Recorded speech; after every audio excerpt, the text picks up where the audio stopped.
నమస్తే అందరికీ. ఇవాళ మా అమ్మ చేస్తుంది క్యాప్సికమ్ పనీర్ రైస్.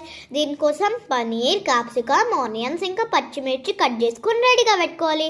ఒక కడాయి పెట్టుకొని కొంచెం ఆయిల్ యాడ్ చేసి జీలకర్ర, పచ్చిమిర్చి, కరివేపాకు, ఆనియన్స్, ఉప్పు, పసుపు వేసుకొని మంచిగా ఫ్రై చేసుకోవాలి.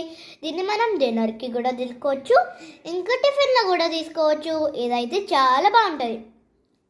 క్యాప్సికమ్ కూడా వేసుకొని ఫ్రై చేసుకోవాలి. మూత పెట్టుకొని మంచిగా ఉడికించుకోవాలి. క్యాప్సికమ్ని మంచిగా ఫ్రై చేసుకోకపోతే ఆ రైస్ టేస్టీగా ఉండదు. లాస్ట్లో పనీర్ యాడ్ చేసి ఒక 2 minutes ఫ్రై చేసుకొని దాంట్లోనే మనం కొంచెం కుక్ చేసుకున్న రైస్ యాడ్ చేస్తే మన క్యాప్సికమ్ పనీర్ రైస్ రెడీ.